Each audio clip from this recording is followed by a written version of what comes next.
Bapak, hadirin hadirat sekalian yang kami hormati, pertama-tama ini permohonan maaf kami yang sedalam-dalamnya kepada Ibu Bapak dari dosen Universitas Bengkulu yang dalam rangka pengabdian di Desa Tapagedung kemungkinan dalam memfasilitasi kegiatan hari ini tentu saja terdapat kekurangan di sana sininya, mungkin juga tempatnya ala kadarnya, tapi yakinlah ini tidak mengurangi semangat kami untuk bersama-sama ini menerima ilmu dari Bapak Ibu dosen yang akan berikan nanti.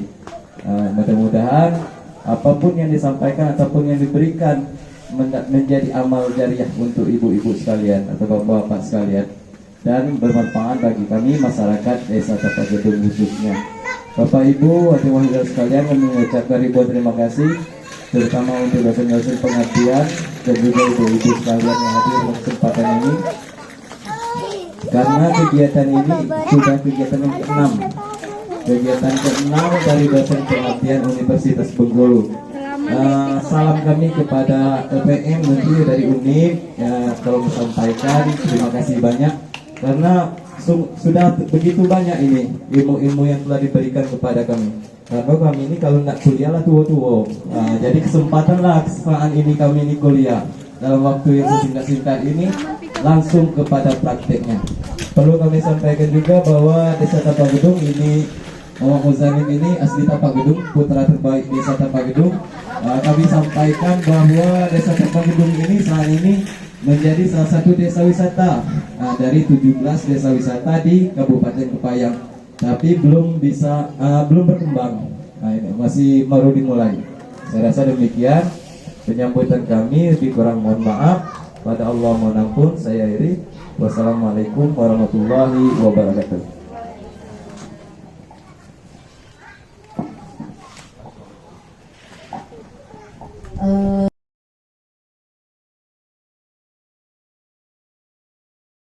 Seperti yang disampaikan oleh Bapak Kepala Desa tadi, ini kita tidak memberikan kuliah ya ibu-ibu ya. Kami memang pekerjaan utamanya adalah dosen yang memberikan kuliah, tapi itu di kampus kepada mahasiswa. Nah, kami juga punya tugas lain selain mengajar di kampus, itu adalah menyampaikan ilmu yang kami miliki atau yang kami pelajari itu langsung ke masyarakat dalam kegiatan pengabdian kepada masyarakat. Jadi dari Universitas Bengkulu sendiri, Desa Tapagedung ini adalah salah satu desa binaan dari LPTM atau Lembaga Pengabdian pada Masyarakat, Lembaga Penelitian dan Pengabdian pada Masyarakat Universitas Bengkulu. Makanya tadi kata Bapak Kepala Desa, ini sudah kegiatan yang ke-6. Karena memang untuk tahun ini adalah salah satu desa yang menjadi fokus pembinaan Universitas Bengkulu. Kegiatannya macam-macam, termasuk salah satunya kegiatan kita pada hari ini. Untuk kegiatannya sendiri, tidak dalam bentuk ceramah, tidak dalam bentuk memberikan kuliah atau apa, kita langsung praktek saja. Ya, langsung praktek saja. Bahan-bahan dan alat-alat sudah kami siapkan. Mungkin nanti akan dipandu oleh rekan saya secara ringkas seperti apa praktek yang akan kita berikan pada hari ini. Jadi tujuan utama kami itu adalah berbagi ilmu tentang bagaimana membuat pupuk cair dari limbah, terutama limbah kulit kopi. Pupuk cair ini nanti tentunya bisa dimanfaatkan oleh Bapak Ibu sendiri secara langsung untuk bisa untuk pupuk tanaman yang ada di halaman rumah masing-masing atau untuk kebun kopinya. Ya, mungkin selama ini pakai pupuk yang beli di toko ya, harganya mahal. Padahal terus kadang kalau pupuk yang dari toko itu pupuk sintesis itu dia suka tidak terurai di tanah. Ya, padahal Desa Tapagedung ini kayaknya sumber mata air ya, sumber mata air. Kalau misalnya airnya tercemar nantinya, tentunya yang di bawah-bawah, desa yang di bawah-bawah nanti itu menjadi airnya menjadi kurang baik gitu ya.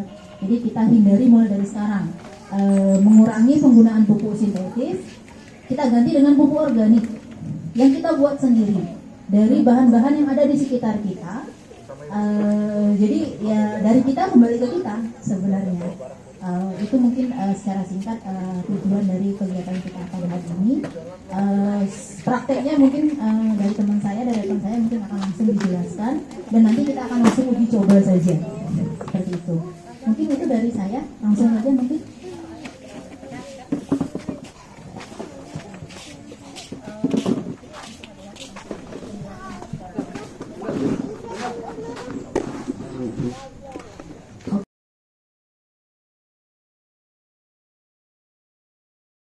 Oke, terima kasih Ibu Suraminda dan Pak Lurah. Ini pertama kali saya datang ke desa Tapak Gedung. Ada sama. Tapi tidak punya nih, Bu. Iya betul. Jadi pertama kali datang dan senang sekali bisa hadir di tengah ibu-ibu di sini. Tadi sudah disampaikan Bu Surah bahwa kita mengolah limbah menjadi pupuk. Yang tadinya kalau limbah kan image-nya itu sampah, ya. Tapi kita tingkatkan nilainya menjadi pupuk, sumber nutrisi untuk tanaman.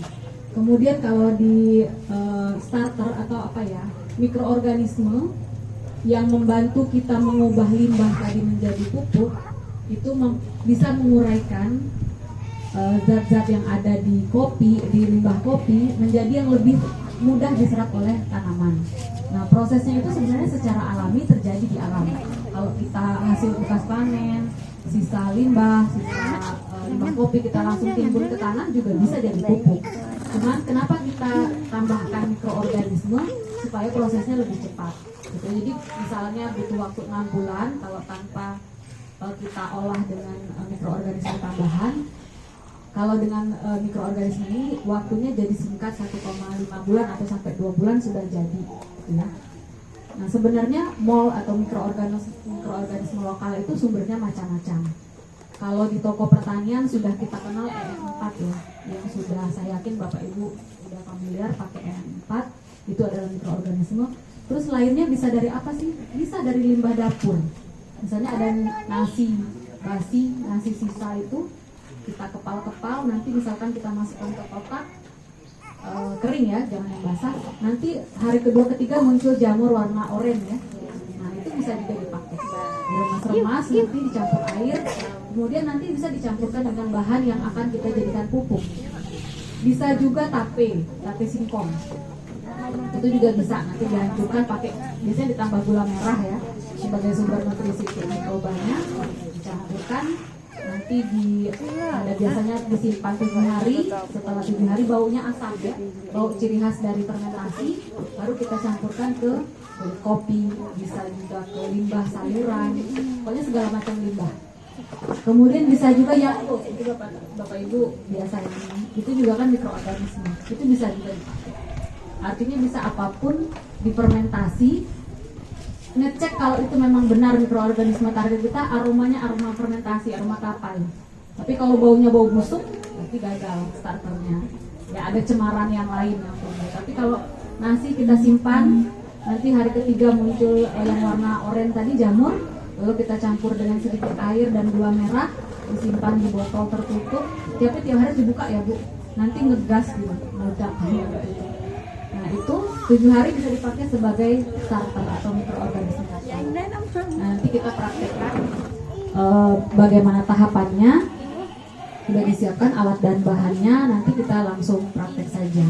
Nah semoga meskipun banyak ya kegiatannya, tadi disebutkan ada 6 kegiatan, semoga yang kita sampaikan tidak hanya jadi cerita kita hari ini, tapi bisa kita praktekkan sehari-hari, minimal buat pupuk untuk tanaman hias di sekitar rumah ya. Jadi lebih misalnya tadi limbah nasi, limbah sayuran, limbah kulit kopi bisa jadi sumber pupuk untuk tanaman. Itu ya Bapak Ibu. Mungkin itu saja dari saya, kita langsung praktek karena kalau menyimak kuliah atau menyimak ceramah nanti ngantuk. Yang dapat kopi saya, nanti Bapak Ibu yang mendengarkan ngantuk. Gitu ya. Jadi kita langsung praktek, bahan-bahannya akan disiapkan.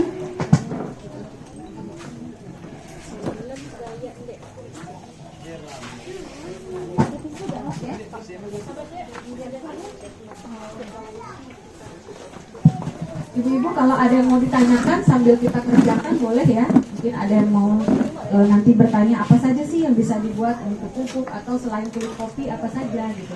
Nanti boleh sambil bertanya. Gabah padi ya? Bisa, jerami padi bisa. Jeraminya dicincang dulu. Ya, dicincang dulu, nanti ditambah. Saya pernah juga bikin tuh Bu, yang dari jerami dulu di desa Rimborcap. Ya kan daerah padi ya. Jadi mereka banyak limbah, limbah jerami. Biasanya kan cuma dibakar di lahan, kemudian cuma jadi abu. Nah waktu itu kita praktek, kita buat teh kompos istilahnya. Jadi dijadikan kompos, kemudian dimasukkan karung, direndam dalam drum berisi air. Jadi seperti celup isinya kompos. Nanti mikrobanya berkembang banyak di situ. Nah, airnya itu yang dipakai untuk pupuk organik cair. Gitu. Apa sih bedanya pupuk organik cair dengan pupuk sintetik?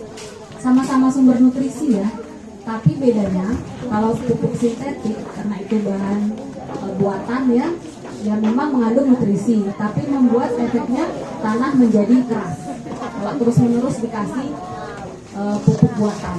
Nah, kalau pupuk organik selain mengandung nutrisi untuk tanaman juga mikroorganisme.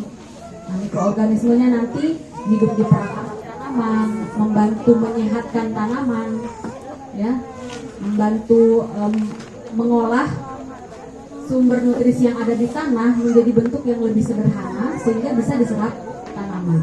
Sama kayak kita mau makan ada beras, tapi belum dimasak, nggak bisa dimakan. Nah, sama banyak jenis nutrisi tanah itu ada di tanah, tapi dalam bentuk yang tidak bisa diserap tanaman. Akhirnya tercuci air hujan, hanyut, jadi tidak terpakai, gitu ya. Sama kayak kita lapar nih, listrik mati, nggak bisa masak nasi, ada beras, ya nggak bisa makan juga, gitu ya. Jadi kita memberi mikroorganisme ini membantu mengolah yang tidak siap makan tadi, tidak siap pakai oleh tanaman menjadi siap pakai oleh tanaman. Jadi gitu ya. Jadi kita menyehatkan tanaman. Nah, selain itu juga mikroba-mikroba ini banyak yang bisa menjadi agen antagonis atau musuh dari penyebab penyakit pada tanaman. Ya. Jadi membantu menyehatkan tanaman. Sama kayak kita minum Yakult, minum ini, sorry ya saya tidak merek. Bukan sponsor ya.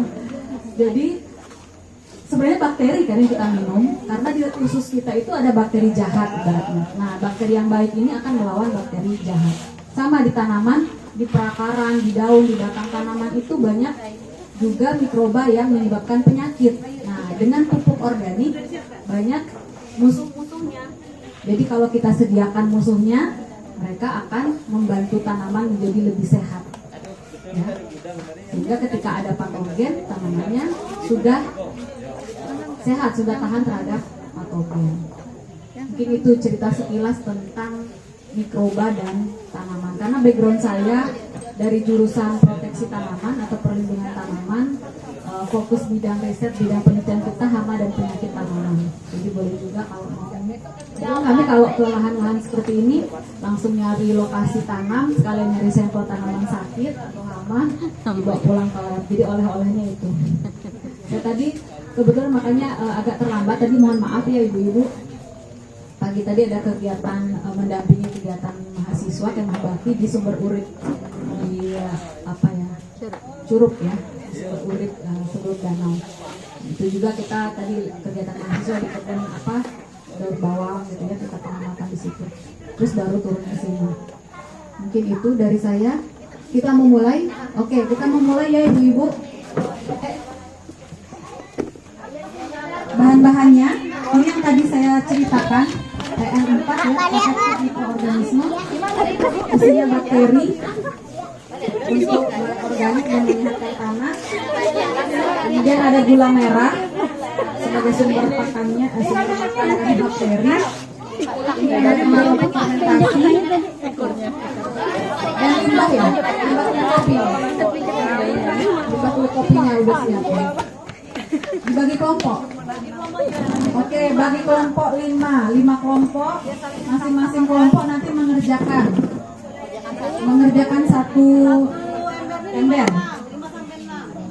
Oke, silakan bagi kelompok, nanti ada kelompok ada nilai. Yang nggak pernah kelompok ada dapat nilai.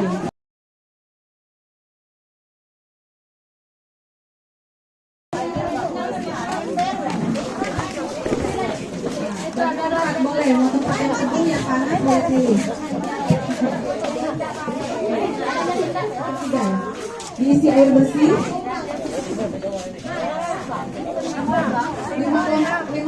5 kelompok, satu kelompok mungkin 5 sampai 6 ya.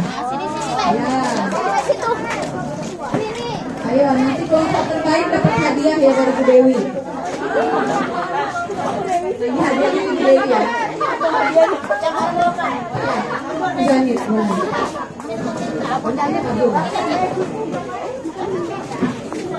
Kelompok satu, mana kelompok satu? Nah, kelompok satu, ibu siapa? Marda kelompok satu, di juara satu udah membentuk kelompok ya.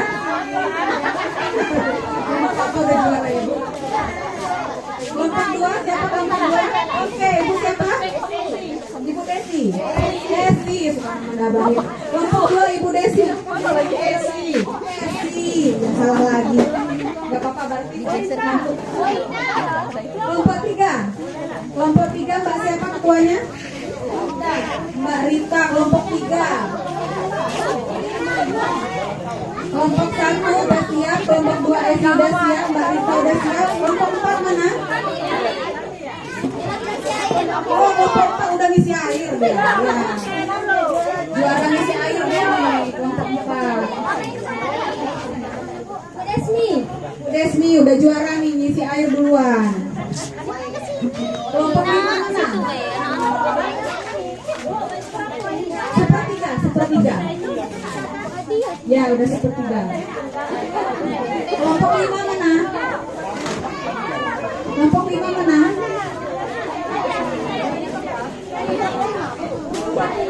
Kelompok lima. Dari kelompok tiga. Rita kelompok tiga. Empat ya? Oke, empat. Ember satu lagi? Berarti belum. Ini sudah ada akhir. Tandain, ntar diambil orang. Jangan, tandain. Atau mau ada yang lagi? Air sepertiga itu dulu ya. Ada gula merah dibagi apa gimana? Gula merah dibagi 5.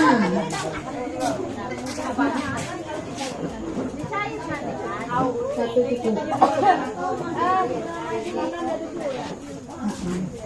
Langsung dianjurkan ke dalam situ ya. Siapa yang duluan bisa menghabiskan gula merah? Ayo ibu silakan ambil gula merahnya. Dua. Masing-masing dua. Ya. Kita lomba menghancurkan gula merah. Nanti juara gula merah kita hadiah ke Bu Dewi.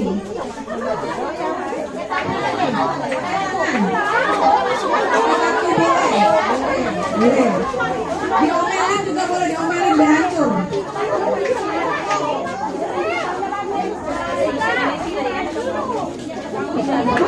Semangat ya. Semangat. Lomba ngancurin gula merah. Akhir. Kayaknya ada yang minta Bu Dewi. Udah dapat gula merah semua ibu. Oh, ada yang pakai pisau, ada yang pakai batu, ada yang diomelin untuk gulanya biar hancur.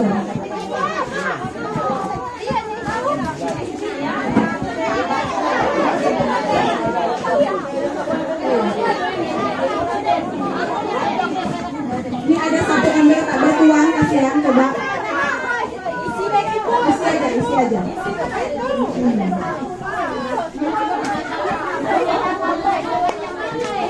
Siapa yang gula merahnya udah hancur? Oh, hati-hati pisaunya Bu.